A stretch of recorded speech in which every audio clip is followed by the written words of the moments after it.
see, get this going. Make sure audio level's good. Cool. All right, Erin, great to have you on. Thanks for joining me today. Yeah, good to be here. Yeah, I'm glad that Rick was able to put us in touch, and he's a good connector with people. So, did you guys are you from the same town, or how do you guys know each other? Yeah, we went to the same high school, well, middle school and high school. So we knew each other through there. I think it was 2 years before me.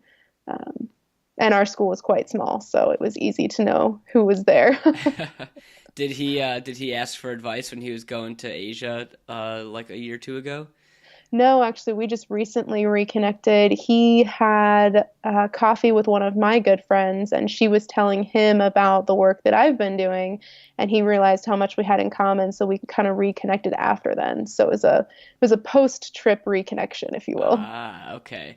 Yeah. Well, yeah, I'm really excited to talk with you today and kind of learn more about your story, just from our kind of initial pre-conversation and some of the things that I've been able to find through your videos and blog posts. Sounds like a pretty wild story and kind of turn of events that you've had in your life. So, I guess. Well, first off, I want to hear about this plane story because I heard you reference it in one of your talks that you were doing at a library, and you said, "Okay, this is the story. Ask me about later." So I guess people who are listening on might be a little confused, but you were on your way to China to Shanghai, and so what happened on the ride over there? Yes. So I was in the process of flying from Toronto to Shanghai, where I was relocating for 6 months. So I was in the mentality of moving to this new country. And I'm a plane junkie. I actually love planes. I love plane food, which is really gross. But it's because I'm eating it while being transported around the world. And so plain food to me kind of brings a sort of odd nostalgia. And so I was sitting there, I think I was watching a documentary about Warren Buffett, and I was in the aisle seat, and next to me was a young Chinese mother and her about 6 or 7 year old son. And so we're just kind of getting into the flight. It's an hour and a half, maybe an hour in, and I'm sitting there eating, and she starts she starts laughing really loudly at whatever cartoon she's watching. And it was a little too loud for normal social behavior for adults. But I was like, hey, I'm not here to judge. It's fine. And so I just kind of minded my own business. And then all of a sudden, I feel this cold set of eyes looking at me. And I kind of glance over, and she's just looking at me like staring at me as though she's trying to intimidate me, get into my soul. I'm not really sure. And so I do one of those awkward waves and kind of a hello smile, but not super friendly. I don't want to have a conversation. Those odd ones that you can tell people are staring at you.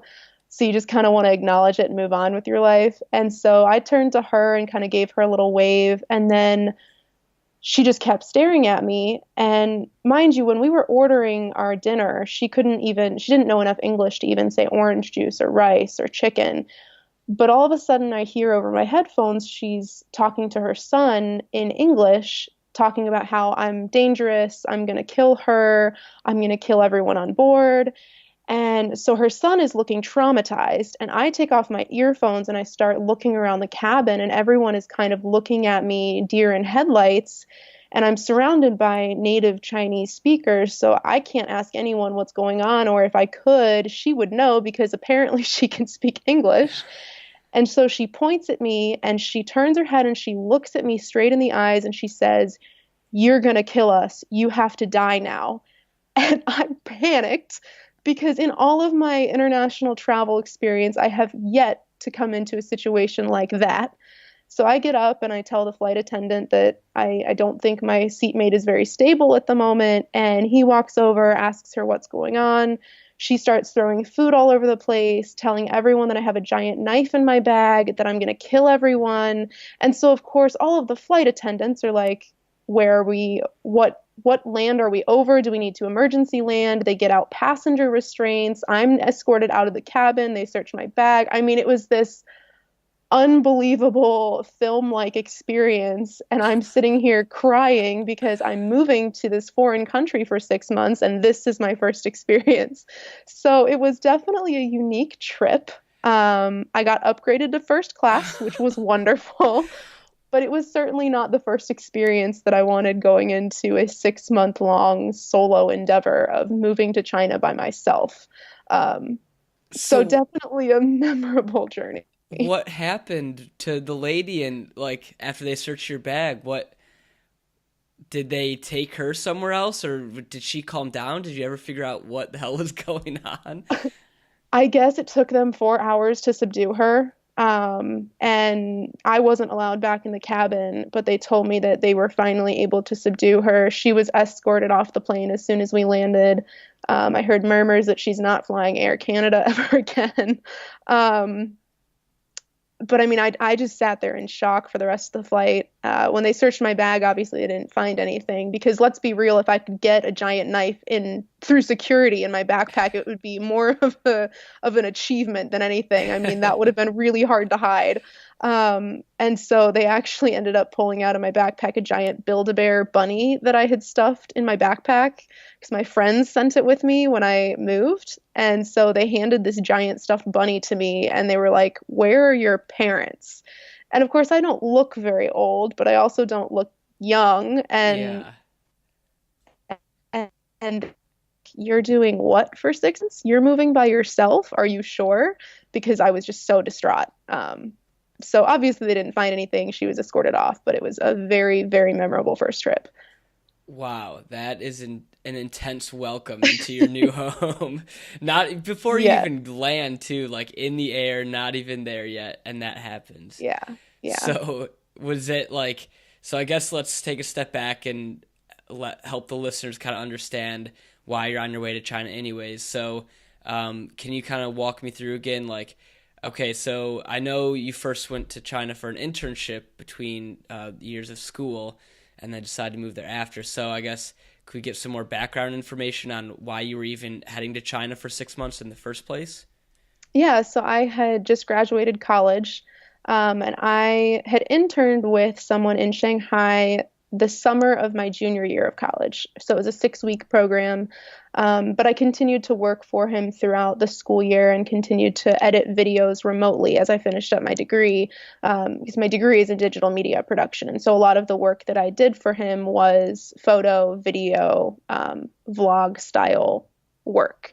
And so I was able to do that remotely as I finished up my degree. And then in February of the year that I graduated, he invited me to come back for a 3 to 6 month term project to continue the work that we had been doing.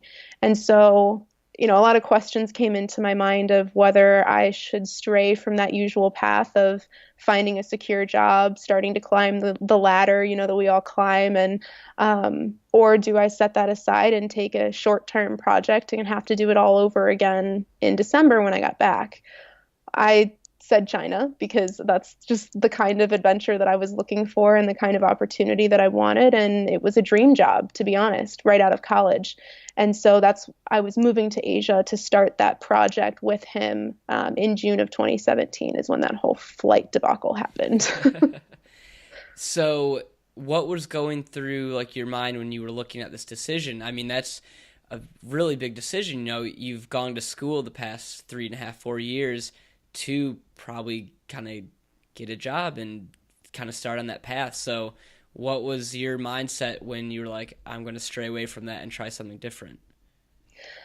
I've always been kind of an off the beaten path person when it comes to not wanting to stick to the status quo. I think I fall in to that path in a lot of my life. So, I mean, I did graduate from high school and I went right to college. I didn't take a gap year.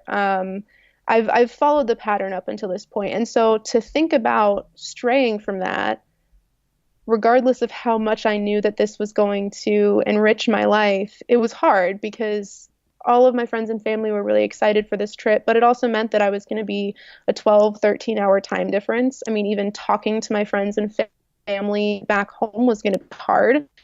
I had actually just started a brand new relationship, so I left the country 2 months after we started dating, which is a whole other story in of itself. But my primary concern was how far is this going to set me back in the real world, if you will, of when I return, people aren't going to be looking for someone who hasn't had any real job experience right out of college. They might look at that and go, oh, she was just kind of messing around and not doing anything meaningful or anything that was going to help build the skill sets that the rest of the world is looking for. And I kind of just had to set that aside and go, what my priorities were at that point in time outweighed any worry about my future. We spend so much time thinking what if and planning so far in advance that we don't think about what's right in front of us.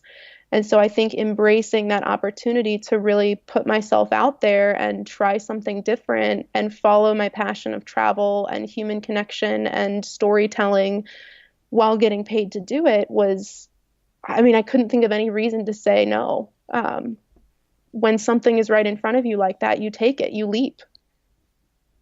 So you do take that leap and you head to China. So initially you knew that it was going to be for a 6-month period.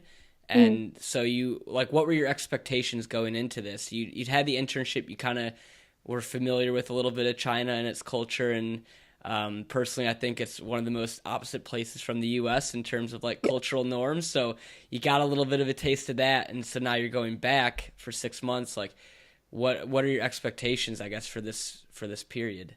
Yeah, so the job offer included working equipment. So everything that I needed to do the work was going to be provided for me. Like what equipment? So computer, video cameras, DSLR cameras for photo shoots, mics, all of the necessary equipment that I would need to produce videos and photo content would be there for me, and to edit all of the content. So all of the equipment was going to be provided. And then in that 6-month period, we were going to travel to up to 5 different countries. So Singapore, Taiwan, Thailand, Hong Kong, and Indonesia was on the list in the proposal of places that I was going to get to go with him. And so I was only going to make $7 an hour, but all of my travel and accommodations on the road was going to be paid for. So I kind of had to balance that financial aspect of it, was that yes, I'm making below minimum wage compared to what the States is, but Asia is a lot cheaper of a place to live and travel, and all of my accommodations and flights would be paid for. So I knew that we were gonna travel a lot, and I knew that I was going to be able to network with leaders from all over the world in a variety of different industries that specialize or have performed very well in corporate responsibility, social responsibility, and leadership. And so, that previous summer, I had met a lot of phenomenal people and not only gained insight into how they run their business, but also how they live their lives with joy. And so I was really looking forward to getting back to that and networking with people who could change my life. So why, like, that all sounds very professional and like you'd learn a lot of good skills from it. Like, now, I guess now in hindsight, when you can look back at it, I guess, why were you worried that like this would kind of set you back from the normal path in the U.S.? I think a lot of people look at a gap year as a bad thing. And I think we should probably stray from that opinion, because it wasn't going to be, it was more of a contracting job than it was an official employment. And so for me, yes, it would still go on my resume, but it would appear as a blip in my career. And so I was nervous to have that blip, as prestigious as that may be. I was nervous to have that on my resume. However, as I was over there and I was talking to people about this experience, I realized that it doesn't matter what you're doing over there or what the title is. The fact that you put yourself out there like that and take a leap and make something of it is far more important to employers, or at least should be to your employer, than most people realize. So you can take a gap year. You can explore the world. If you can talk about it in the right way when you come back, then you don't have to worry about it. It's really the people who sit down in front of an employer and go, oh, I didn't really learn anything, I don't know what it was for. Those are the people that should be worried. But if you can sit in front of an employer and say, this is the skill set that I built while I did this, that adds more value to it. That's really good advice. Yeah, you don't want to sit there and say, oh, I just traveled and partied for 6 months. Yeah. So you land in China. You don't have a knife with you. You survived the plane ride. So, like, what were your first few days or your week like? And you're moving to this country, you don't know the language. Everything is very different from what you're used to. So, kind of, can you walk me through these first few weeks and your work and what was going on? Yeah, so I got into Shanghai a little bit earlier than I started work, just to kind of try to get adapted to everything, get into my apartment, get settled a little bit. Um, it was a battle to kind of get myself established because the first time I went was with a school group, right? So all of the check-ins with local police, the cell phone data, all of that was provided for us, and we didn't have to try very hard to use it. So the apartments that we stayed in registered us with the police. Our school provided SIM cards for a certain amount of data. We didn't have to worry about paying for anything because unless it was a little bit of spending money here and there for food, they took care of all of the transportation, everything. I was kind of just like a following duckling in a way. But this time I had to do all of that on my own. So I had to figure out how to register with the police. I had to figure out how to get a SIM card. I had to get a bank account because of the app that I wanted to use called WeChat, which is like Instagram, Venmo, Facebook, text messaging, Uber Eats, all added into one. I mean, you can donate money to charity on this thing, buy movie tickets. It's China's go-to app, and you can't survive as a local in China without it. And so in order to do that, I had to have a bank account.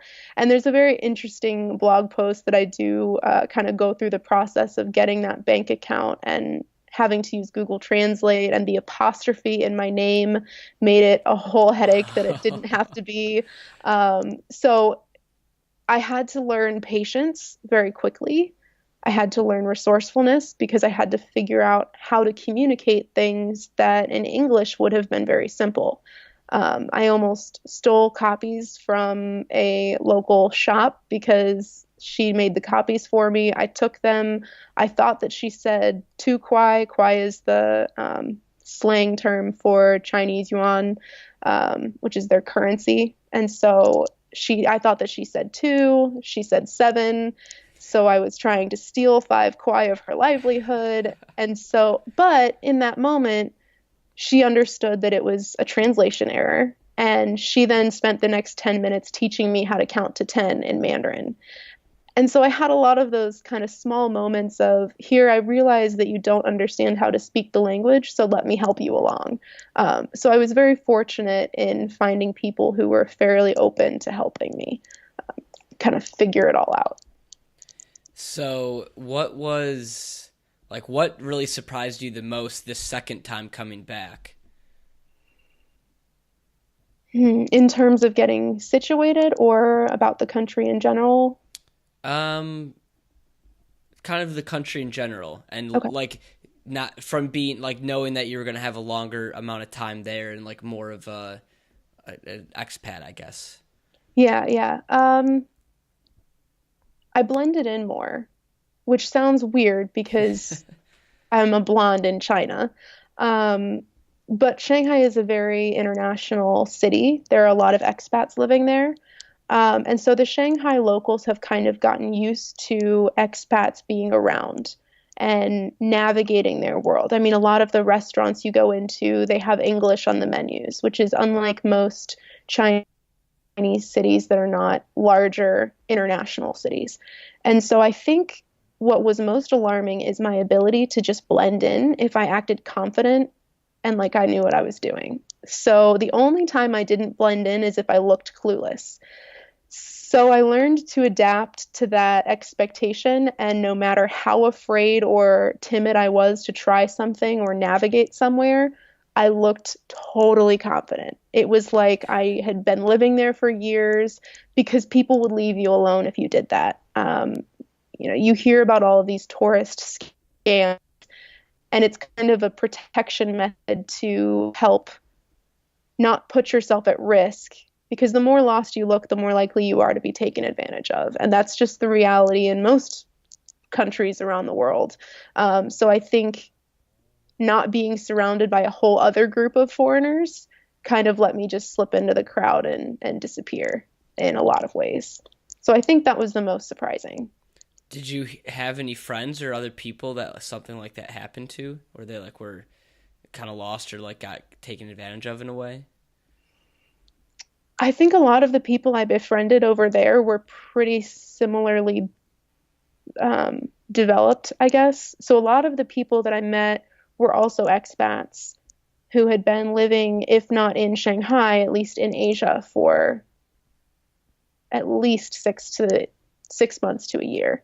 So I feel like there's a shell that you develop very quickly, and I think all of my friends that I had there had developed that shell already. I heard stories of other expats running into issues. So my coworker was telling me one about um, a very popular scam, which is that a local might pull up next to you on their scooter and fall over even though you didn't touch them, and then make claims to the police that you pushed them or that you hit them. And then, of course, the police would blame the foreigner most of times. And so you might find yourself in a very difficult situation where you're owing them a lot of money just because they don't believe that it wasn't your fault. So things like that. But I mean, that can really happen to anyone. It's just the wrong place, the wrong time, unfortunately. Wow, yeah, that would be you'd be screwed, I feel like. Yeah. Like Yeah. especially if you have zero understanding of the language. Yes. So when did you so I guess did you finish the 6 months there and like what ended up happening? It sounded like you did a trip after, and so what worked out with your work, and where did things maybe go a little bit wrong? Yeah. So, like I said, it was my dream job, this position. Um, I mean, I was ready to travel and meet business leaders from all over the world and tell their stories. And within the first 2 weeks, I realized that the person I had worked for the previous summer was no longer the person that I knew. A lot of things, and I'm not sure why, changed in his characteristics, his motivation, his ability to follow through on promises. So I had the basic equipment that I needed, but I had to use my own laptop, which is very old and difficult to handle the workload, I guess. So I didn't have all of the equipment that I was promised. I arrived to find that none of the trips he had told me that were actually booked were even planned, let alone purchased. And I frequently found myself in sticky situations as I was the butt of most of his jokes as because I would go to these presentations and film him presenting, film the other panelists, and it was too frequent of an event where I was the butt of his joke, or he would call me a stupid millennial in front of the rest of the room and criticize my life choices, even though there was no grounds for that kind of commentary. Um, I was told during this position that I could easily be replaced by not just one but two Chinese workers for the same price of $7 an hour. So do the math, 350 an hour is nothing. But I was frequently told that I could be replaced. The work wasn't fulfilling. I wasn't having the conversations that I thought I would. And like I said, none of the travel was planned. I had to beg to leave the country just so that my visa could be reset. My paychecks were often late and missing money. And it was just a very negative work environment. It was extremely heartbreaking and frustrating and emotional because I was so excited to produce amazing work for someone who I could no longer trust. And so I kept fighting through it, and I tried to become a little bit more level-headed. I tried to strategize my mindset and think, okay, maybe I'm just looking at this wrong. But everyone in that office told me he couldn't be trusted. Everyone told me that I needed to be careful. I mean, these are his own employees saying things to make me believe that I had made the wrong choice. And so it came to the point where I had to decide whether or not I was going to continue, because ultimately I was waking up in a foreign country full of opportunity, depressed and angry every single day. And that just wasn't who I was, and that wasn't what I wanted out of the experience. So unfortunately, it did not work out. About 2.5, 3 months into the position, I quit, Well, I didn't really quit because I was just kind of shunned out of the position. So I didn't even really have the opportunity to put in a resignation because he just stopped answering my messages. Um, and I decided to start traveling. So I said, I had $3,000 in my bank account. I was going to save that for when I returned to help pay my student loans. But I started traveling instead because I was not about to waste the last 3 months of being in Asia because someone ruined it for me. So that's the shorter version, I guess. Were there like any warning signs that you can think of, like that you maybe overlooked when you were in your internship or like in the first week or so that like that seems pretty crazy that this guy just did a complete 180 and you have a good relationship with him and then suddenly it's just totally different. Sorry, totally different. I should have been more nervous when less than a month before I was supposed to leave the country, my plane ticket hadn't even been bought yet. I had to keep pestering him to actually book the flight to China, which meant that I couldn't file for a visa because in order to apply for a visa, you have to have housing, you have to have a plane ticket. And so I couldn't do any of that without the ticket that he hadn't purchased and that I had to keep asking about. So that really should have been my first warning. And then I consider my second warning to be the lady on the plane. It was like the universe's way of telling me you need to turn around and go home. But I'm so glad that I didn't. Why is that? Because that experience, while it was one of the worst experiences of my life, because it challenged me emotionally, it challenged me to overcome not only a workplace issue, but also a foreign country issue. I mean, I was alone in China, and suddenly I was facing the reality that if I left my job, I would be completely alone. And so, but what happened after was this phenomenal journey of self-discovery, of reassurance that I can still make something out of nothing, that I can take that $3,000 and have an experience of a lifetime that would not only connect me to the rest of the world, but to myself. So I decided to start traveling with the funds that I wanted to save for student loans. And ultimately, it brought about connections and lessons in my life that I otherwise would not have had. So I want to get into some of those lessons here shortly, but real quick before we do, like what were what were you saying to your family or your friends back home?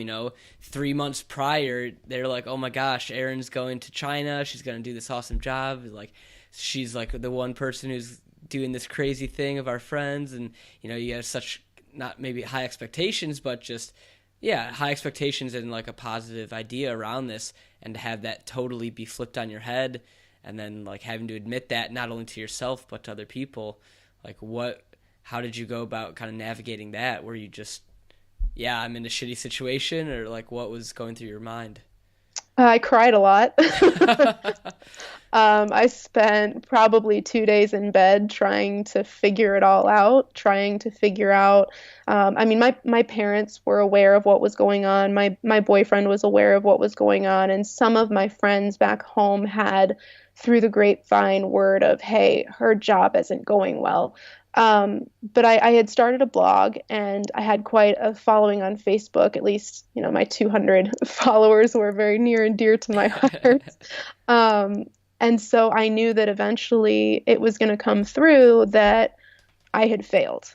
And that was what kept ringing through my mind is I failed. And my roommate at the time, her name was Jenny. She's a wonderful person. She sat down with me and she said, I want you to think about three things. I want you to think about number one, is it benefiting you financially? And obviously my answer to that was no. I'm making $7 an hour, but the rest of my paycheck was supposed to come from travel that's just not happening. So she said, okay, is it helping your career? And I said, not really, because none of this that I'm doing, anything that I can put in a demo reel or even talk about with an employer. So it's not really helping me grow my career or my skill sets either. And then she said, okay, three, Do you feel good about what you're doing with your life? And I was like, I feel like crap. So no, I don't. I don't feel like I'm growing. I don't feel like I'm learning. This isn't helping me at all. And so she's like, why are you still there? You have a choice. Everything in life is a choice. And so I realized in that moment that what I was going through could help other people, that my experience and my negative environment could be turned around very quickly with an attitude. And so I switched that attitude and I went, that didn't work out. Everything happens for a reason. Let's make the most of it. And so I started traveling. And when I came through in that light and that attitude, people took to it very well because they thought, wow, she's not giving up. She's not coming home, which was an option I had considered, but it would have cost me more to fly home early than it would have to just stay in Shanghai. And I think we all have these moments where we find ourselves in a situation where we feel trapped and heartbroken. But to turn that around makes you a bigger person, it makes you stronger, and it teaches you about yourself. And I think that once I phrased it that way, it resonated with a lot of people.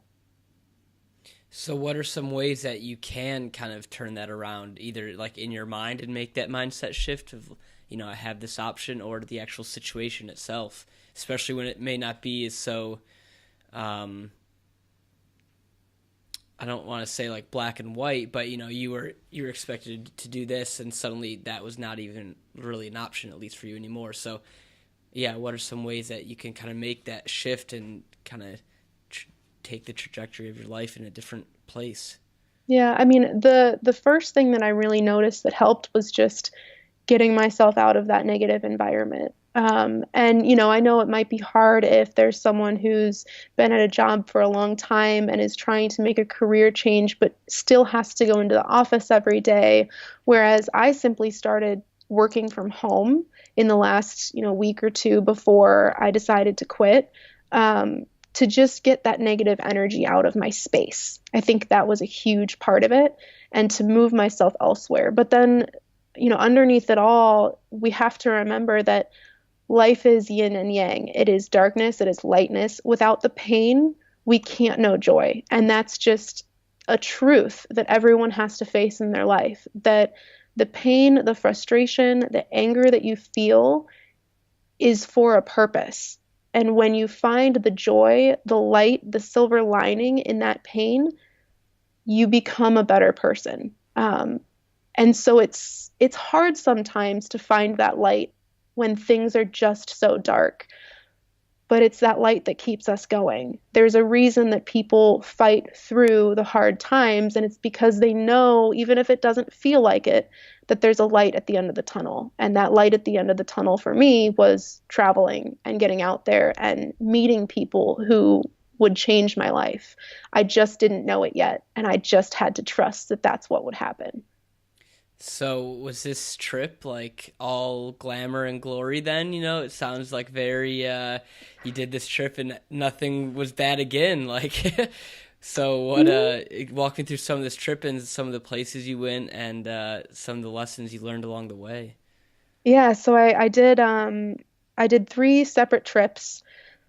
I did Western China first. So I took a train from Shanghai to Xi'an, saw the Terracotta Warriors. It was amazing. I took a train out to Lanzhou and then wandered throughout the city for the day to catch an overnight train to Dunhuang. So I had never ridden a train overnight before, didn't know what to expect, but it was quite an experience, just kind of going in blindsided, not quite sure what I was even supposed to take with me.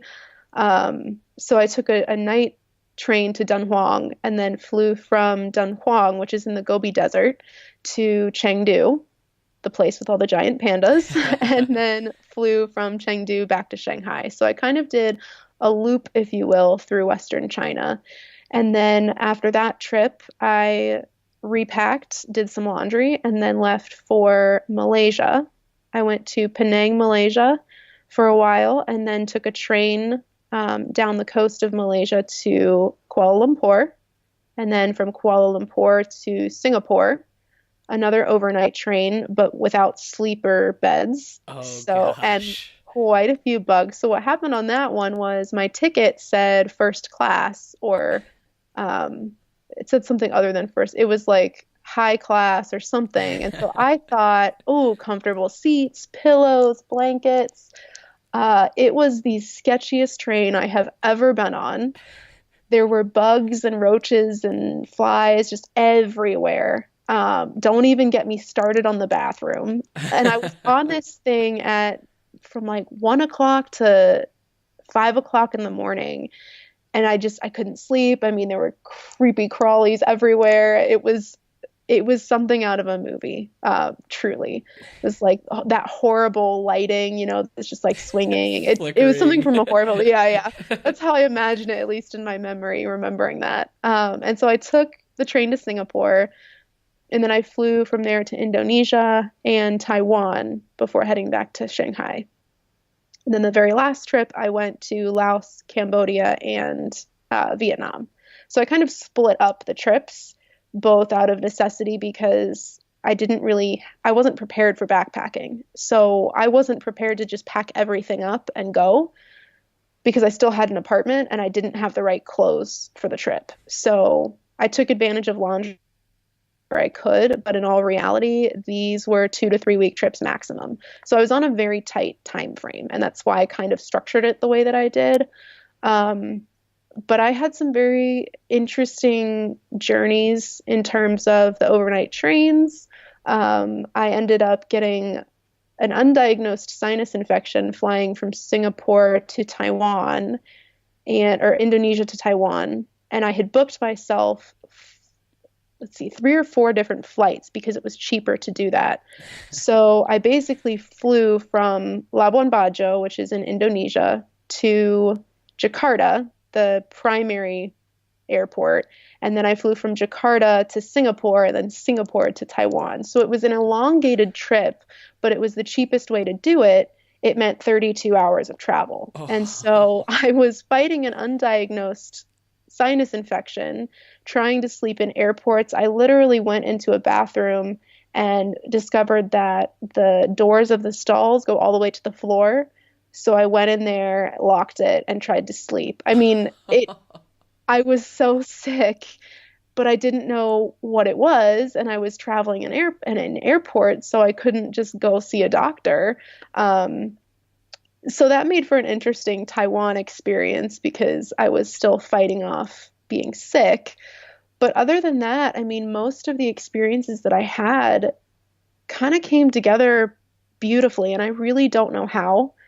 This trip was meant to be, and I just don't have any other explanation for it. Every single time that I found myself stuck, someone swooped in and helped, whether it was a local, a fellow backpacker, an expat. I mean, someone came in and helped guide me. And so the overnight train and getting sick on the 32 hours of travel was really all of the major moments in my mind that stick out that were tough. So why it's interesting, like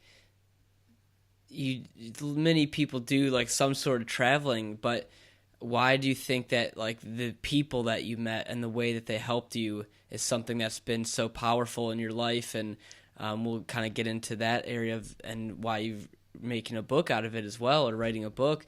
But like why are the people along the way something that has really stood out to you? Because the connection that I had with the people that I met was not because we were from the same home country or because we spoke the same language or looked the same or worked in the same industry. The connection that I had with people was simply because we are human. And I realized that through simple gestures. I mean, when I boarded that train from Shanghai to Xi'an, I was sitting next to a middle-aged Chinese woman. And I was getting really bored because it was a 7-hour train ride. And so I looked over at her phone and she was scrolling through her social media. And have you ever seen those pictures of the dad bod fanny packs? Yeah. They're hilarious. It's like the stomach sticking out from under. And she was looking at a post about that. And I kind of laughed under my breath, thinking, oh my God, that's amazing. I've never seen that. And she laughed too, but she sat back in her seat and at that point realized that I had been watching her. Screen And peeking. and I thought that I was going to get a stern talking to in Mandarin, but she instead turned to me, took one look, whipped out her translation app, and started messaging me.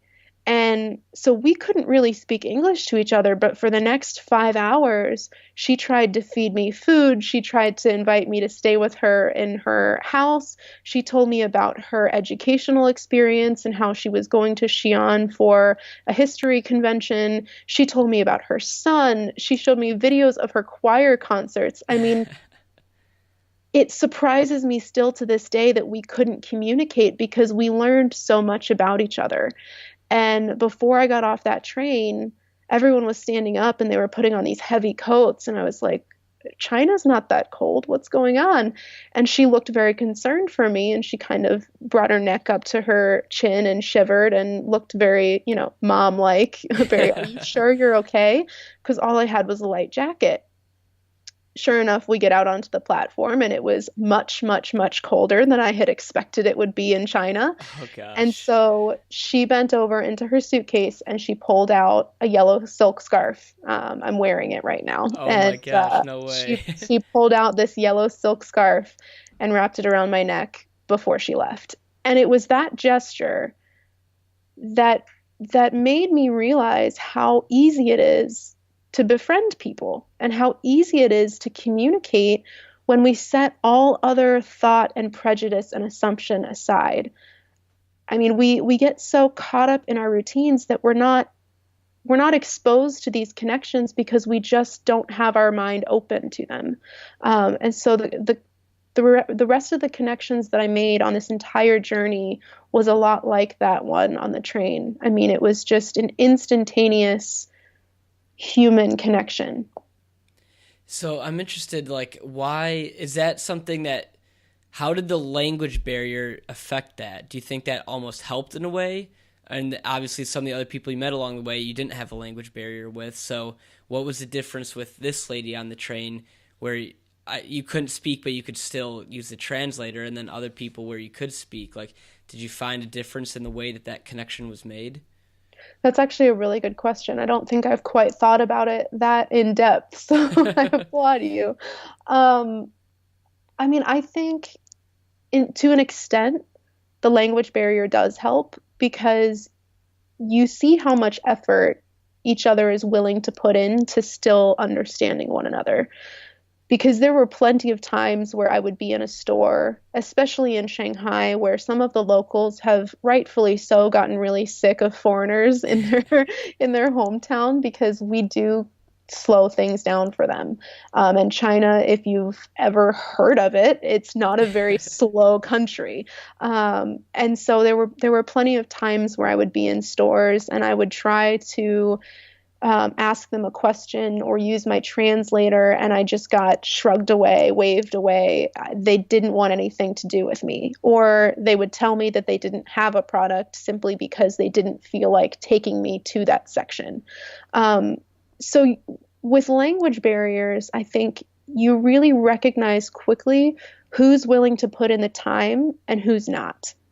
And with that comes an energy of, do they have my best intentions in mind, or is this someone that I need to be cautious with?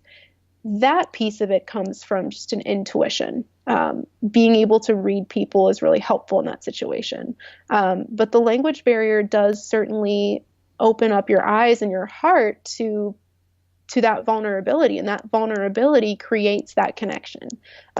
So I think having to ask for help from people I knew I couldn't communicate with made me vulnerable, and that vulnerability connected us because that's what humans all have in common. We are all vulnerable in some way.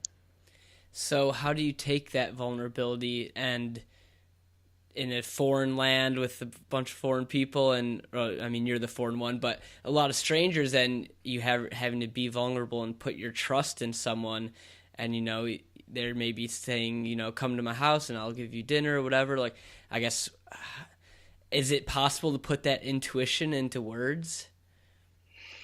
Oh, I've been trying.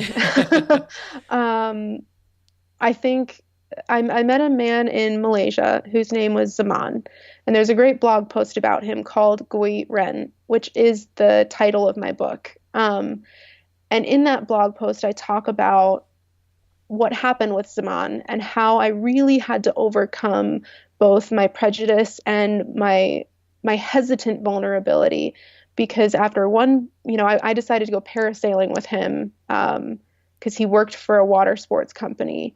And so I went parasailing. I kind of met him, but I really didn't know him. He was just the guy helping me get in the air and back down.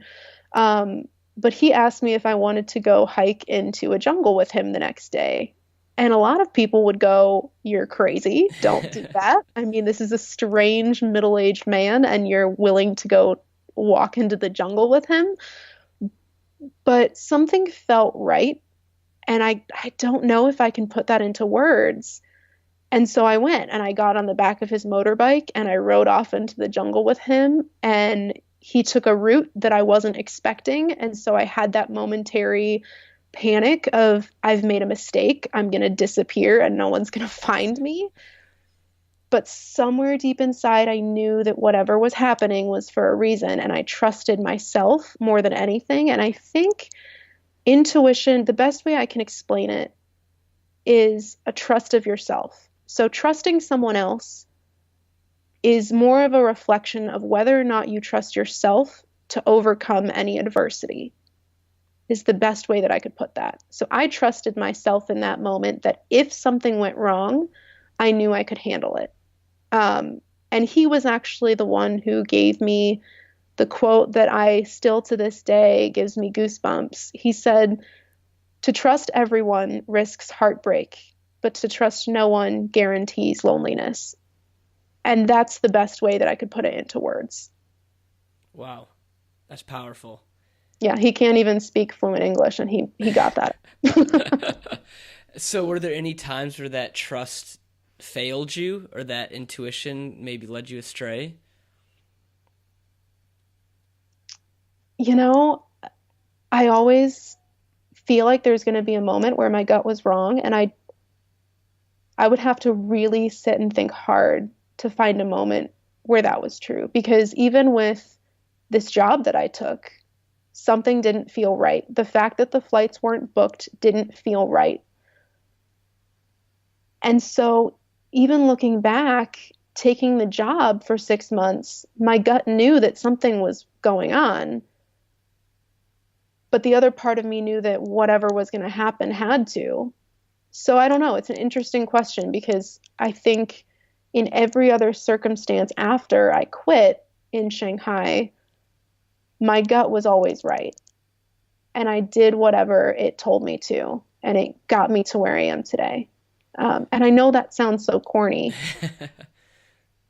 but there's just there's an intuition, especially that you build when you travel alone. There were a couple people that I met along the way that I went, it doesn't feel right. I don't really trust you, and I'm not going to put myself out there as much as I would if I had a better reaction. So there were certainly people that I met that the energy right away, I was like, nope, I don't want to associate with you. And I was right about them. For example, there was a group in Siem Reap in Cambodia that they invited us all to go out, and we were set to do a tour of Angkor Wat the next day. And they asked us if we wanted to book a group tour. And something told me, you know what? I don't think I can rely on them. And if we get stuck with a private tour meant for 8 people, that's going to be really expensive for me. And I said, no, thank you. I'm going to book my own tour and I'm going to do it a little bit cheaper. Sure enough, they didn't show up the next day. I mean, they still booked their own tour, but they didn't show up for it. And everyone in the hostel was wondering, where is this group? They had gone out the night before, they went out to party, and they didn't show the next morning for the tour. And so I think listening to yourself and trusting yourself is really important, especially when it comes to your safety and your finances. I mean, that would have been a huge dent in my finances. Yeah. So that is interesting. I think traveling is a very, very good way to do that, and you put that into words very well. Like, that's something I've been trying to explain or think about. So thank you for putting that into very understandable context.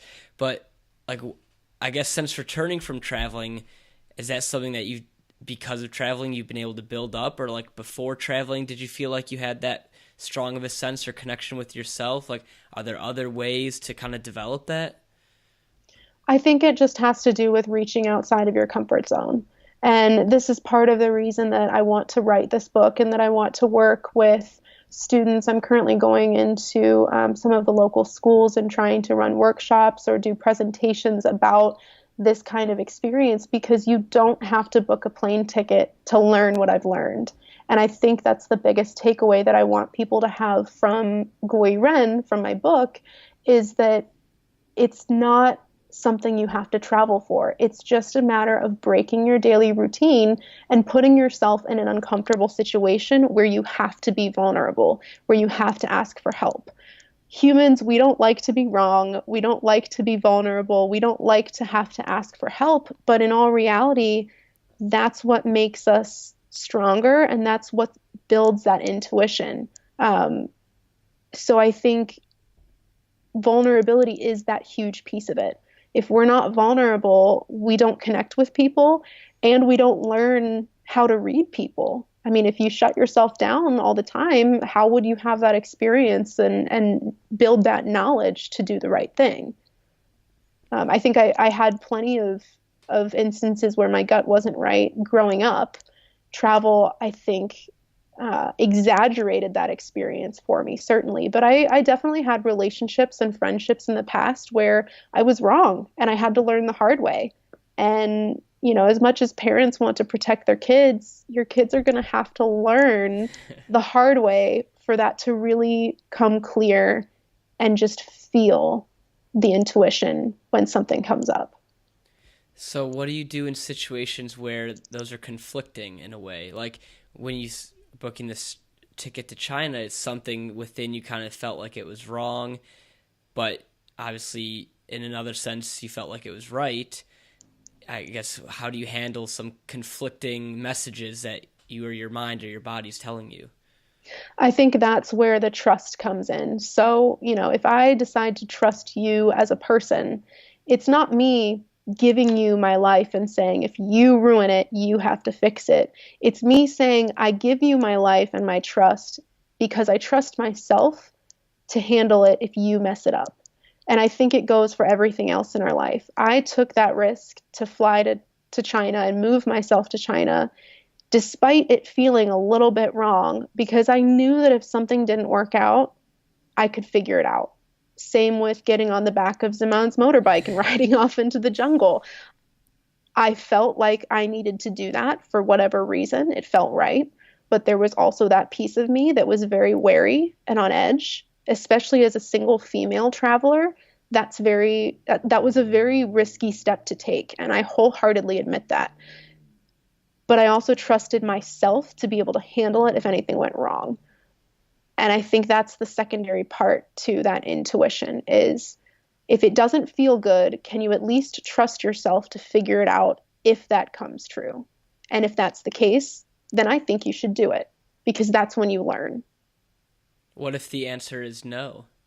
If the answer is no, and you don't trust the situation and you don't trust that you could figure it out if it didn't go through, then don't do it. And there are baby steps that you can take that don't involve getting on the back of a stranger's motorbike. I mean, there are moments to learn about this and there are moments not to. And if you don't trust the situation and you don't trust yourself, do something smaller or less riskier so that you don't find yourself in trouble. And I think it really comes down to knowing yourself. And the best way to do that is to make yourself uncomfortable, to try things that you're not familiar with, not dangerous things. Don't go skydiving for the first time without help, but do something that's not in your comfort zone so that you can learn how you handle situations like that. So what are some ways that you did that either on your trip or since you've returned home? Good question. I'm trying to think of an example of when I got home. That's probably the more difficult one, right? Yeah, it is. It is because we're so built into our routines. I mean, I think starting to tell this story was a big step for me because I was afraid of the reactions, and I'm not quite sure why, but I was afraid of feeling like a fraud, feeling like people were going to take my story and think, oh, she just hated her job, or oh, she was just a whiny millennial, because that was kind of wired into my brain before I even returned, is that I was just being a nuisance, is what I was told repeatedly while I was over there. And so part of me was afraid to tell this story because of the reactions that I might get. But ultimately, I decided to start speaking up because there was so much more that could go right than could go wrong. There was so much more that I could do with it that would be positive and let the haters just fade away. It's so I think you weigh pros and cons when you decide whether to put yourself out there.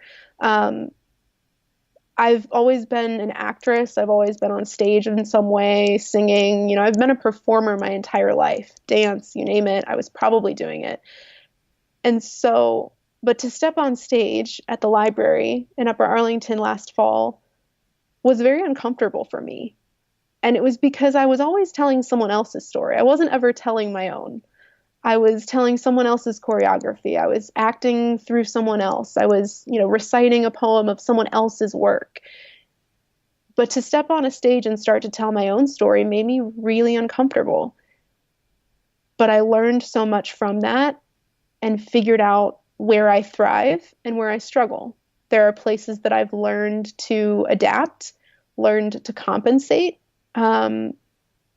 And that all came from taking that step and saying, I feel like I have to do this and I'm not sure why, but let's do it. And what's the worst that could happen? I never get invited back. That's fine.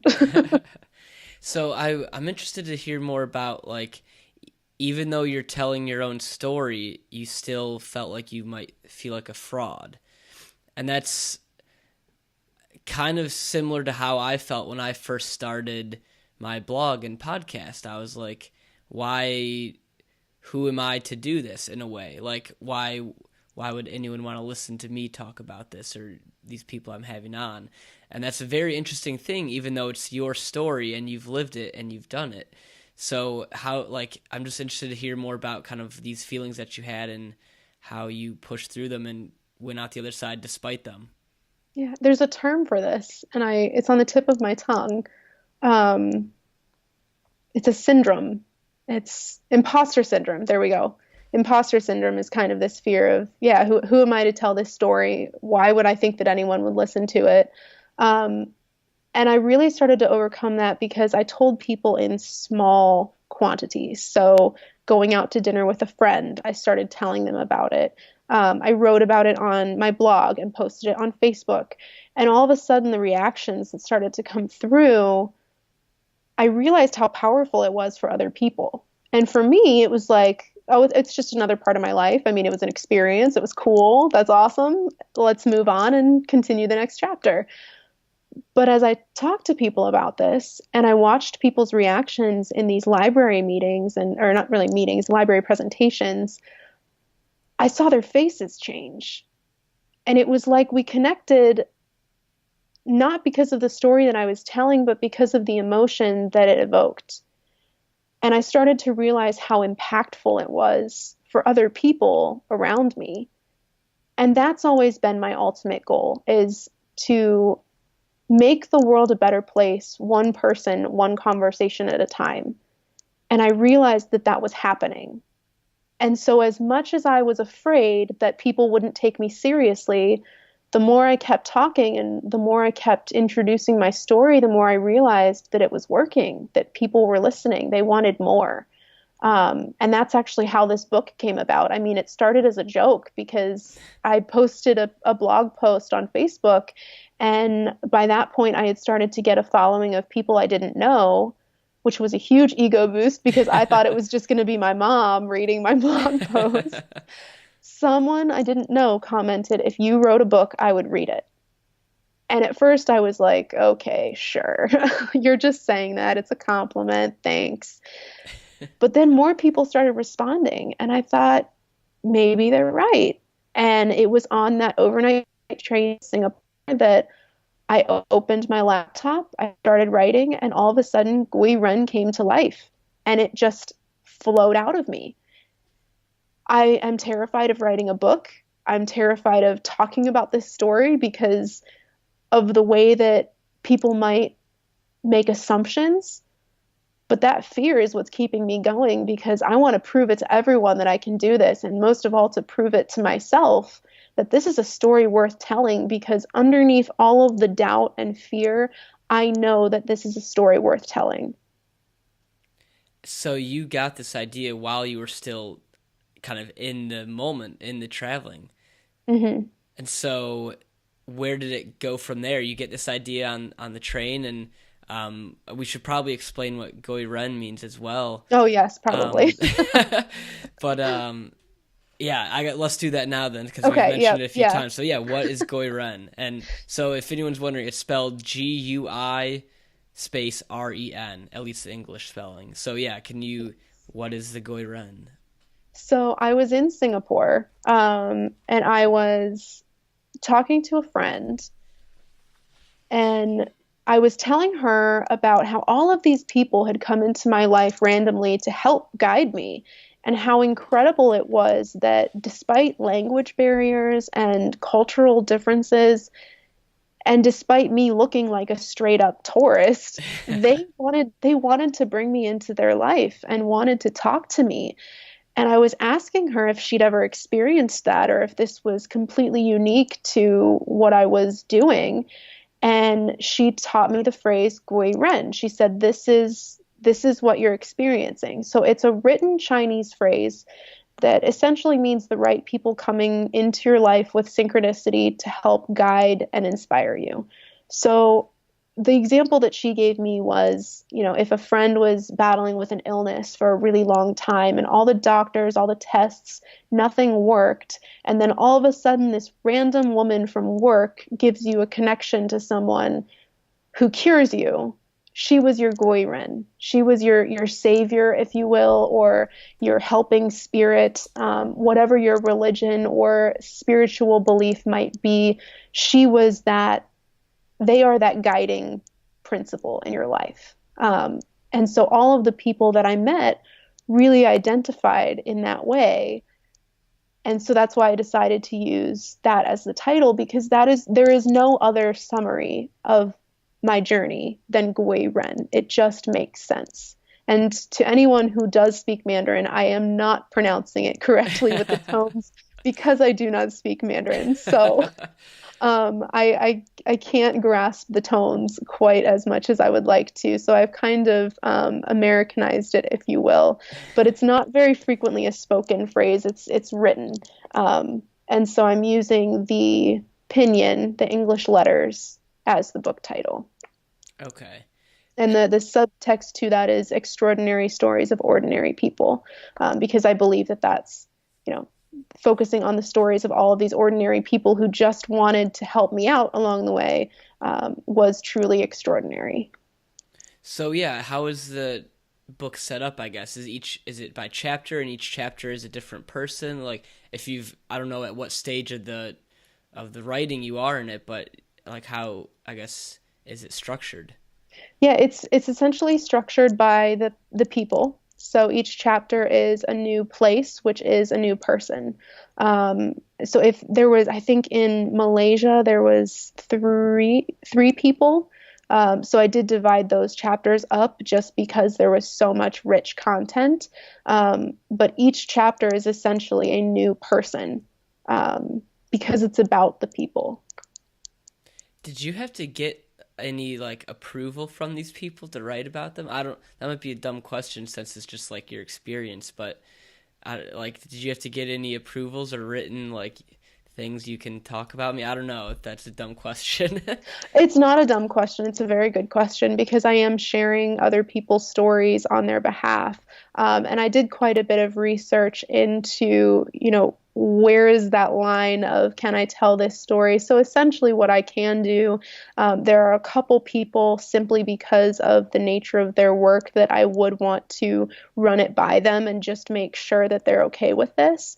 But if they're not, I change the name, and that makes it acceptable, because I would not want to uh, damage anyone's reputation by sharing this story. And even the person with whom I was working, I never share his name, I never share the company, because I do believe that while that anger was very real, I'm no longer angry now. And I don't want to create or start a war simply because of that fury. And so I think the important thing to know about this book in general is that what the stories that are in it are authentic. They are real, they are factual.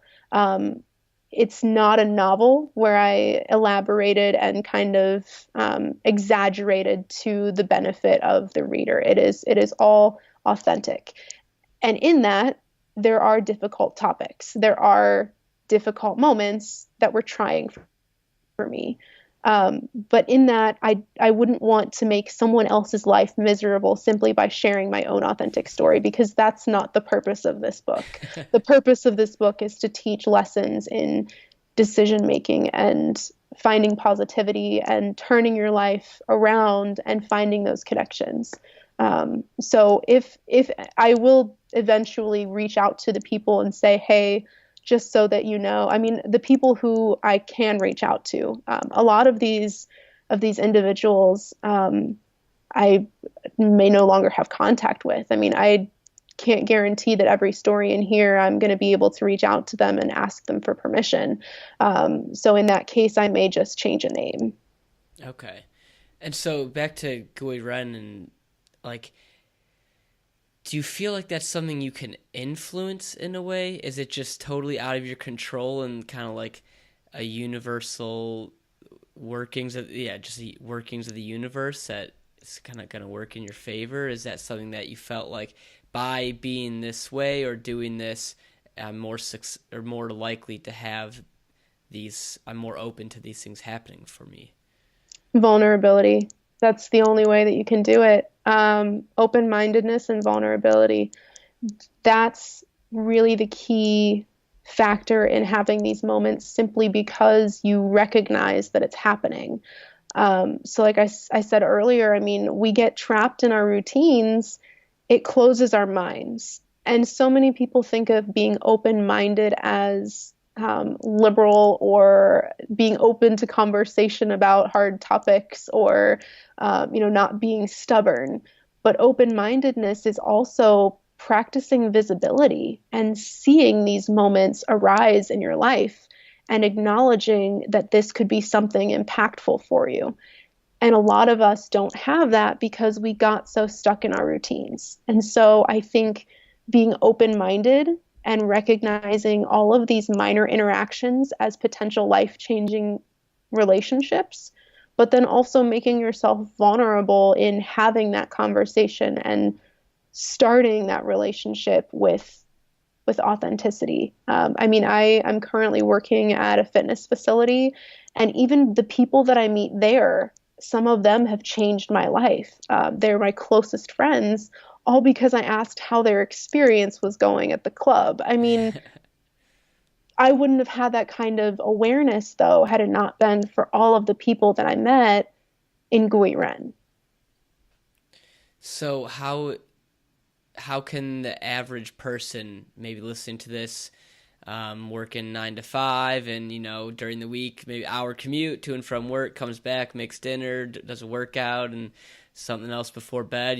Most people are in this routine of life and working, and nothing wrong with that, but that's just kind of the normal life of society. So how do you not break Right. out of that, but like break out of that in your mind while still living that, if that's something you actually want to live? First thing would be to put down the phone. We all are in the habits of walking and texting or standing in line for the grocery store and scrolling through Facebook. I mean, people are even on their phones before a movie starts in the theater, on Broadway. I mean, we are constantly turning to our phone for interaction with the rest of the world. Let me tell you, human connection does not happen through technology. It happens when you put technology down. So the first step, as painful as it may seem at first, is to put away the phone and instead have a conversation with the woman who's checking you out at the grocery store. I meant like ringing you out, not checking you out, but um, have a conversation with someone who is bagging your groceries, who is helping you find a movie at the store. I mean, have that conversation and be open to more than just a, hey, how are you? Good. How are you? Great. Move on. There's so much more of an opportunity for conversation there that we just don't think about because it's not common to strike up a further conversation with someone. So I would say, one, put the phone down, and two, make time for that conversation to happen. If you see someone in a coffee shop, I mean, we all sit in Starbucks at some point in our life, right? If you see someone working on something or you overhear a conversation that they have with someone else, don't be afraid to approach them and introduce yourself and ask them if you can learn more. That has happened so many times to me sitting in a Starbucks. I have a conversation with one random person and then two more come over and they go, I'm sorry, but I overheard you talking and this sounds really fascinating. And I appreciate that because it's not just eavesdropping, it's actually caring.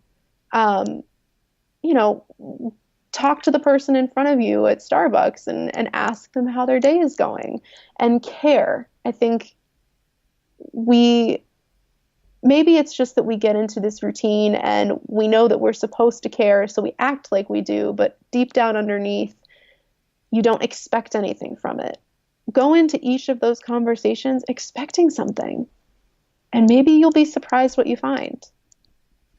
So is that something?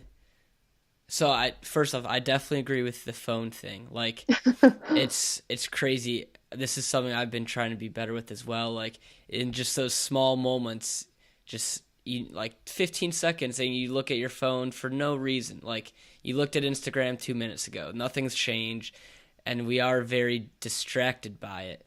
So how, like, at a point in history, these didn't exist not that long ago. 20 years ago, we didn't have these distraction. And obviously that's before our time and before we were our age and could think about this stuff. So, like, has this always been an issue? Have phones just accelerated this issue or brought it, like, much more to our attention? Or is this something that, like, has kind of been around for a while and it just always takes a conscious effort? I think it always takes a conscious effort because, I mean, if you think about it, even going back before phones, we always had some kind of distraction. However, we also live in a time and age where we don't go next door and ask if we can borrow a cup of sugar. That's just not the world that we live in anymore. We hide behind a screen of some kind to help filter people through our life. And that's kind of one of the things that I'm trying to do and bring into some of the high schools in the area is how to avoid that screen and separate yourself from it and really connect. So I think it's always been a problem. And I don't yet know if anyone's found a working solution. This is the kind of thought that keeps me awake at night. But I think making a conscious effort and desiring to have that connection is really the underlying cause of what I experienced and what I'm hoping that other people will experience or at least be open to after reading Gui Ren. I guess I would ask listeners to think about a moment when a stranger came into your life and you had a really great interaction or a conversation. think about how it made you feel. I'm sure it was not a negative feeling. I mean, you leave feeling more confident, more authentic. You leave feeling like you've given a piece of yourself to someone and it grew into something bigger than yourself. That feeling is why we should do it. And unfortunately, kids growing up with technology right now are not getting that at a very young stage. I hate to see when parents go out to dinner and they set their kids up with an iPad. I mean, Oh my gosh. it doesn't create the desire for that to happen because the first desire is to check out and we need to check back in. And in order to do that, we have to recognize how it feels to check in because then it becomes addicting and you want to connect with everyone. And that's kind of what I've experienced since coming back is because I'm open to this, because I put my phone down, and granted, I'm still horrible at laying in bed and just scrolling mindlessly through social media. I will not pretend that I'm perfect. But because I've been more aware and desiring this feeling, I find it far more frequently because now that's what keeps me going. These conversations not only keep me authentic with myself and with the rest of the world, they help me write my book. They help me develop content for the things that I'm passionate about because each conversation I collect and tell a new story. And that's incredible. It's an incredible feeling that we all have access to. We just have to experience it once to know how phenomenal it is. And I do think that that's something that everyone desires. Like, I'm sure Underneath, yeah. most people can relate to like looking at your phone when you don't even really want to be looking at your phone. Like, if you are in a line at Starbucks or something and someone behind you like asks you a question, and I mean, yes, there are days where you're like, I don't want to talk to anyone, whatever. But on most days, if someone's like, hey, like, quick question or whatever, you're going to be receptive to that, especially if they're friendly and you kind of get that good intention or good vibe from them. So Right. it's like, yeah. Or even someone asking you for directions or I mean there has got to be a point in every single person's life unless you have never left your house that someone has asked you a question or you have had to ask them a question. I mean, You're cutting out a little bit. guy who was delivering Coca. Oh, sorry, I Yeah, can start over. you Is cut that out a better? little bit. Here we Yeah. go. Um, so even, earlier today, I was trying to find a building and I pulled up next to a guy who was unloading Coca-Cola for a local business.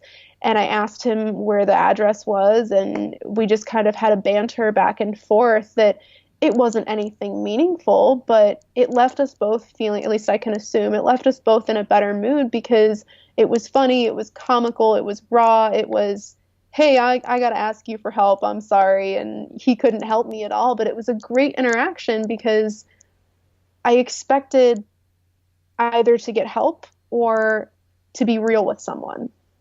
And that's a great feeling when you are completely authentic in what you want, what you need, what your story is. The rest follows suit.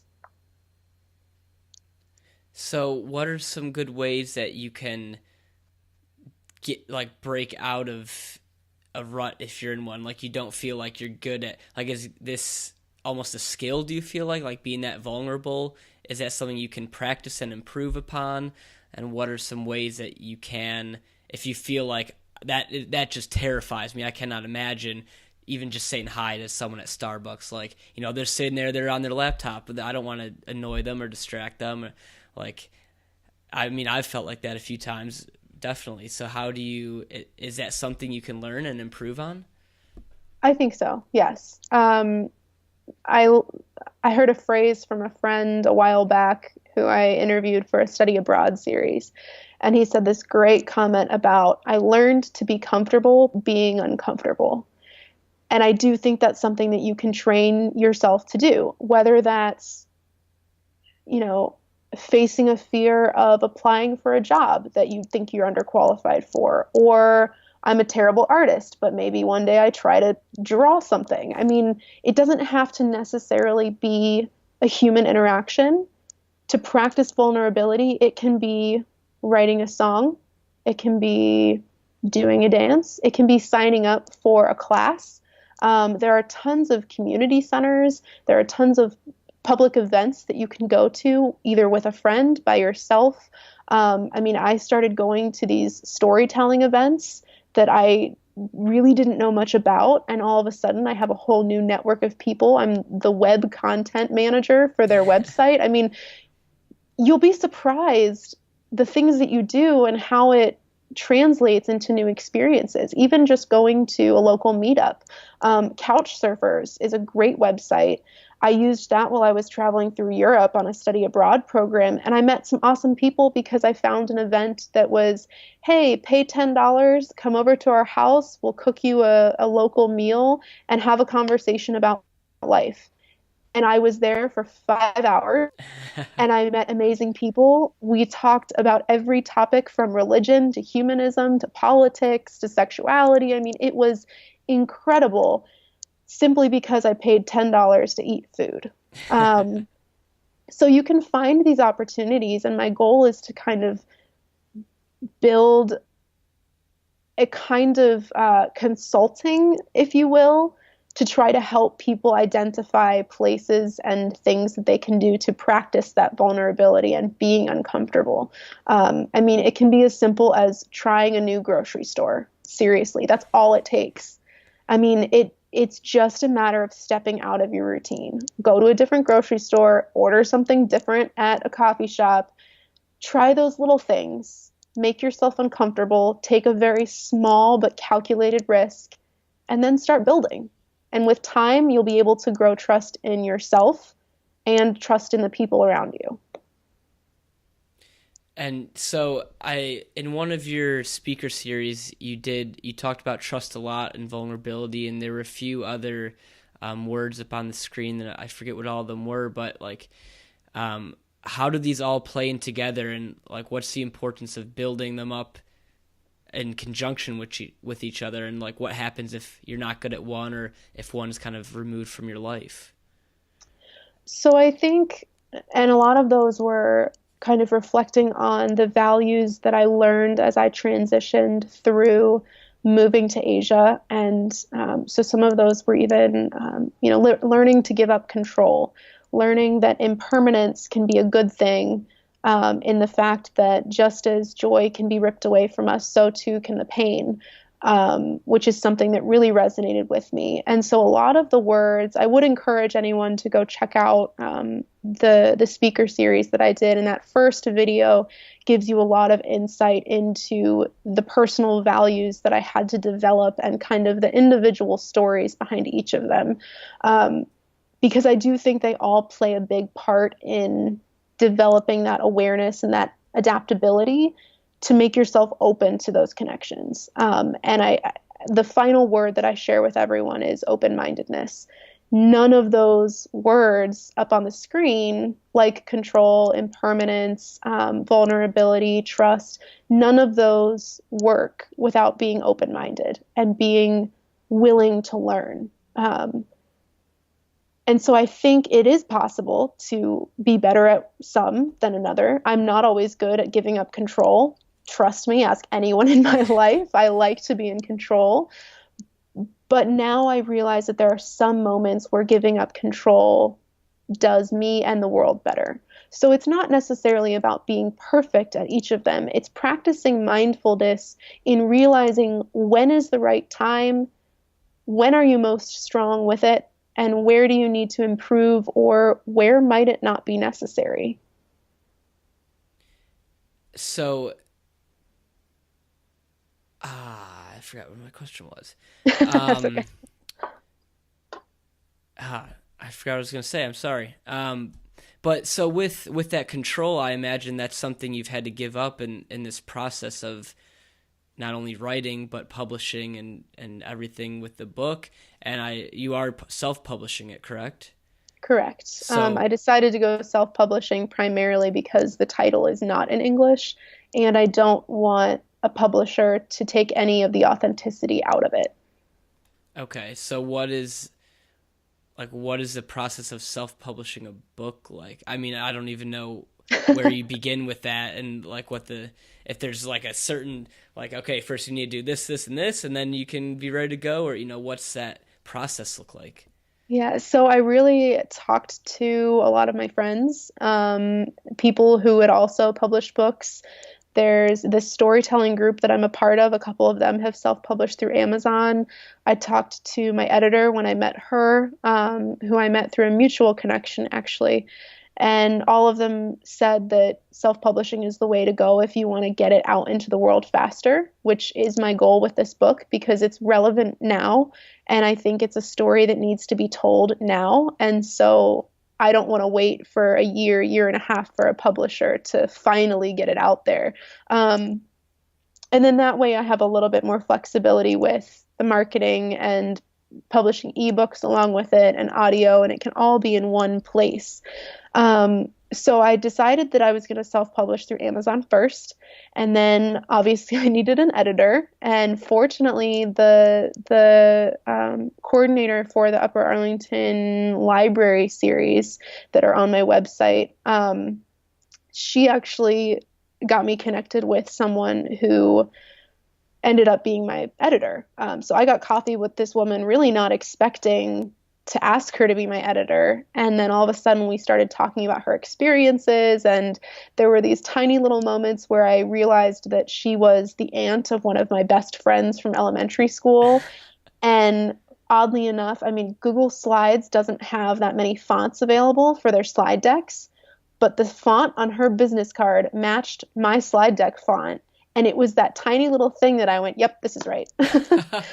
And so it sounds totally insane, but I think we discredit those tiny things. And her energy just told me that she knew where this story could go and how impactful it could be. And so she offered to do a free read through. And I said, yes, I mean, free read through, go for it. And she came back with exactly what I wanted her to get out of it. Even though it was a rough draft of the very first manuscript, she came back and she repeated the exact lessons that I wanted any reader to get out of it. She called it the Eat, Pray, Love for Millennials. And it just, like, I'm on cloud nine and I will be on cloud nine until after it's published. That she got it. She knew me. She knew the content. And so I said, this is my editor. I didn't interview any other editors. I didn't have them read my stuff. It just felt right. It was that intuition. So I'm going to self-publish through Amazon. My goal is by the end of the summer. And in the meantime, I'm just working with her and writing away. So it's really not that complicated in all reality, depending on how many editing processes you want to go through.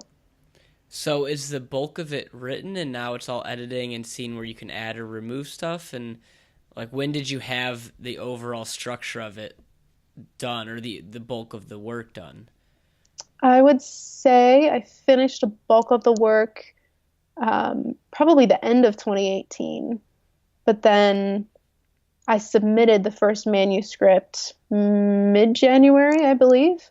And so by that point, I had really figured out the structure for the most part, and kind of the division of chapters and where I wanted to put what kind of information. So it was all written. It just wasn't organized the way that a book should be. My editor said, you have a phenomenal writing style. It's conversational. It's relatable.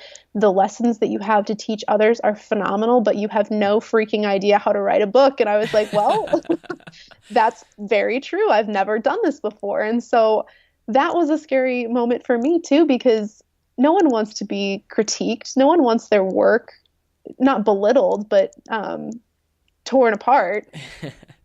But I know that she has my best intentions in mind and the book's best intentions in mind. And so I had to kind of do a self-check and step back from my defensive self and instead be open to learning about how this process works, because I've never written a book before. This is a whole new area for me. And so I have to place my trust in her to know what's right.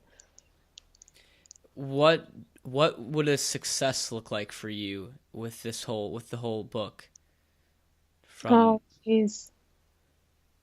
I mean, people reading it, that would be fantastic. I mean, I've told everyone since day one, I'm not doing this to become a bestseller. I'm doing this to change lives.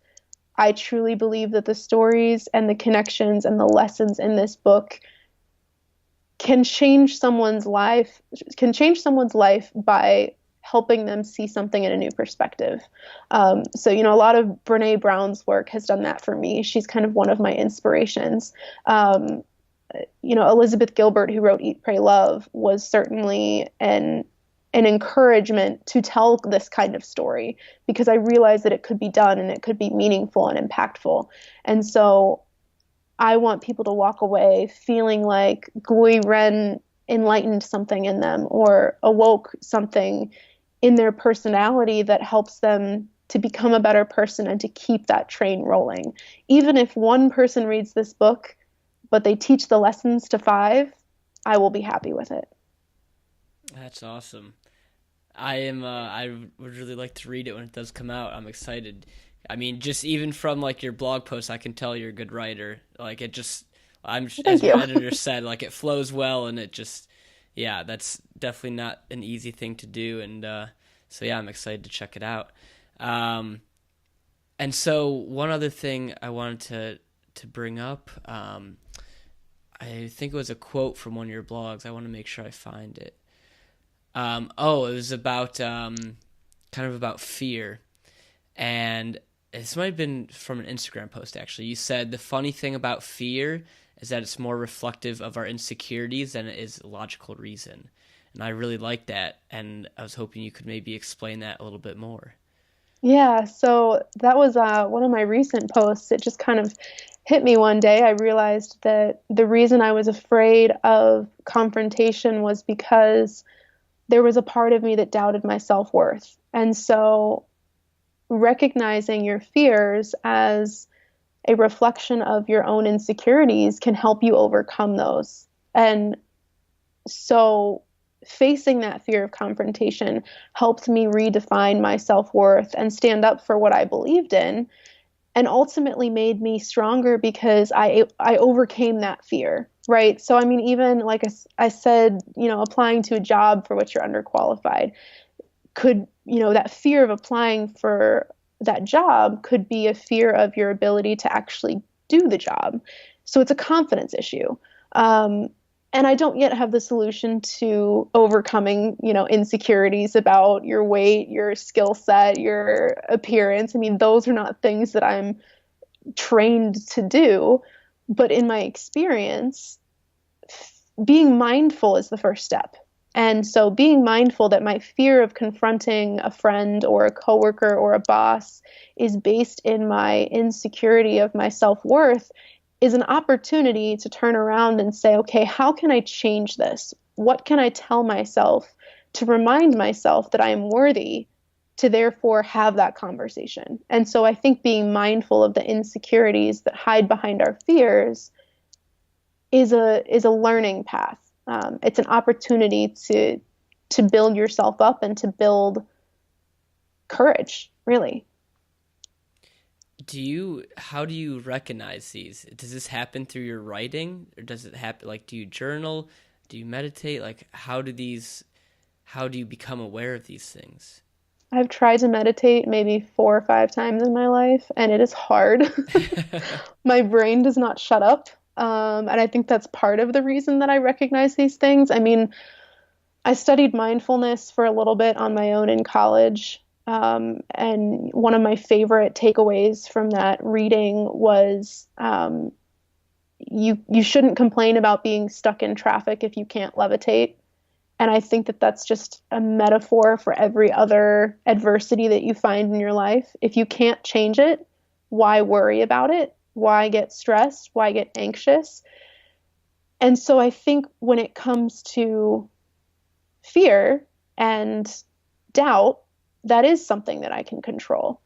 And so I started to just kind of be aware of what I could and could not control in my life, and started to check myself when something negative happened or when I found myself becoming upset, and asking myself what the real reason was for it. Was the real reason that my best friend broke my vase, or was the real reason that vase was important to me because of the story behind it. Was that then a story that I could write down and journal and therefore have, a peaceful conclusion to it?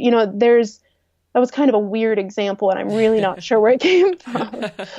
But there are these moments where there are alternate solutions based on the underlying cause. And I think we are blind to those sometimes because we're so focused on the emotion that we feel that we don't look further into, why do I feel this emotion? And then can I change it into something else?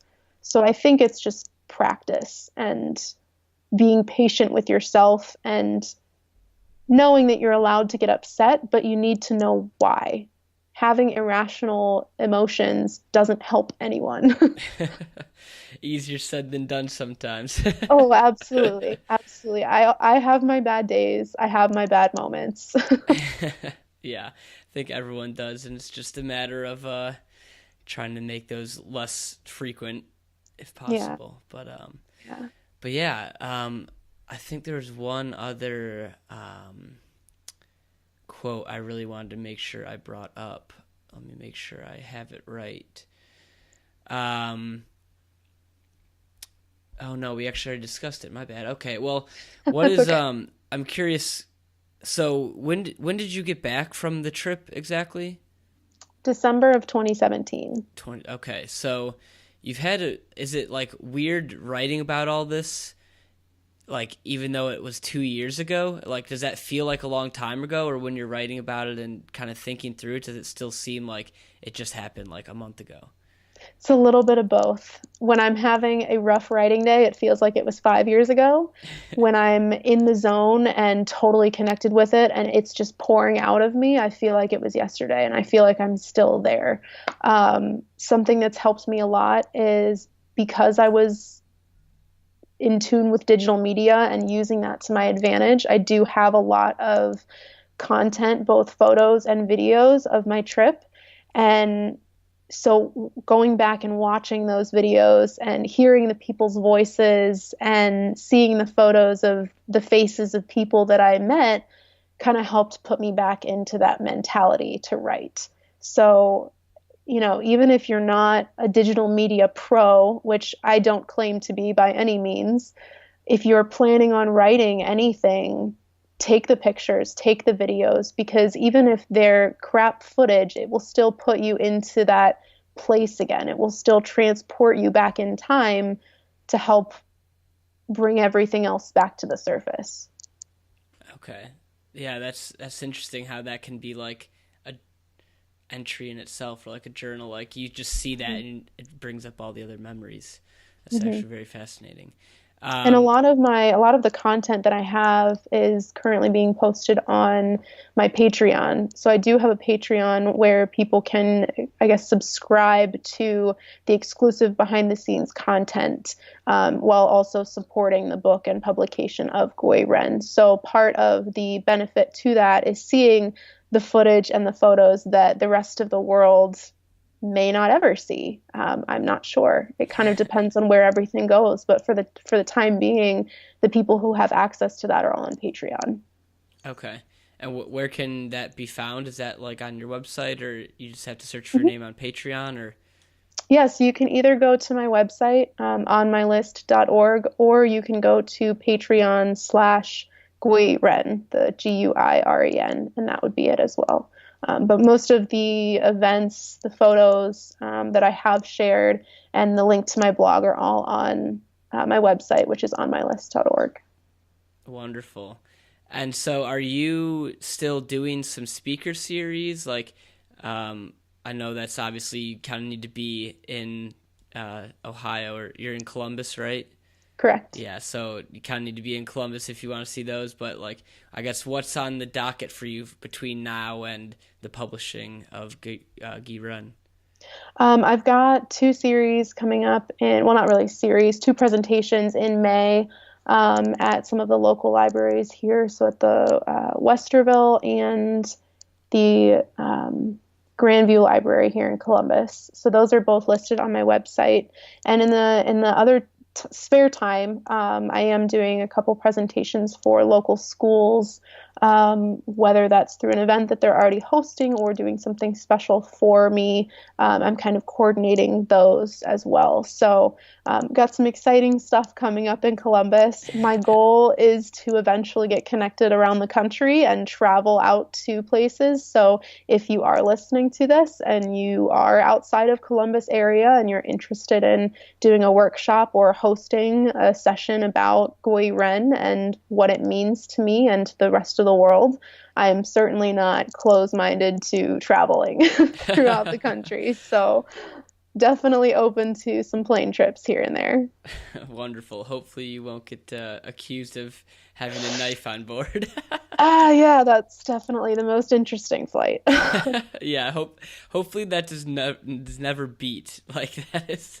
Yes, I'll let that be the top of the stories for now. Oh, that's awesome. Well, I think that's kind of a good place to wrap up, but is there anything that like we haven't discussed or I didn't ask that you would really like to bring up or make sure people understand before we leave our listeners? I mean, if I could leave with anything, it would just be the ability to find the confidence in yourself to tell your story and to listen to others. We all have our social media accounts. We tell our stories the way that we want to there, but to take a moment and really reflect in the authenticity that with which you tell your own story and then allowing other people the space to tell theirs. I think that alone is a very powerful message and can help you connect with people you otherwise wouldn't have really had a conversation with. So I think I would challenge you to reflect on the authenticity with which you live your life and share that with someone this week. Talk to someone you don't normally talk to. Make yourself uncomfortable and be okay with it.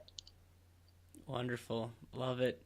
And where are the best places for people to reach out to if they want to say hello or ask a question or find out when the book comes out?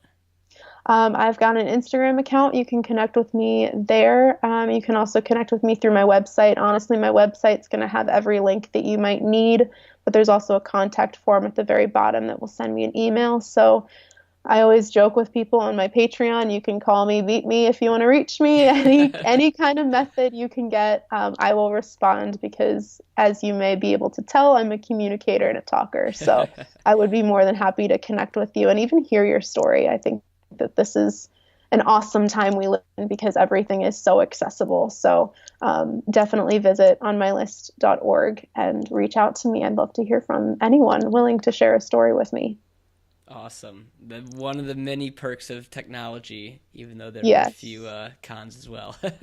Yes. Wonderful. Well, thank you so much. This has been awesome, and I'm really looking forward to reading your book when it comes out and kind of learning more, and I hope the rest of the process goes smoothly and able to get it out when you hope. So yes. really thank you for talking with all of us and sharing your story. So thank you. You've asked me questions today that no one else has, so I really appreciate that as well. That's a win then. That's I awesome. know that's difficult. So every conversation has a power. Yep. Awesome. Well, thank you so much. And thank you everyone for listening. And until next time. Yeah.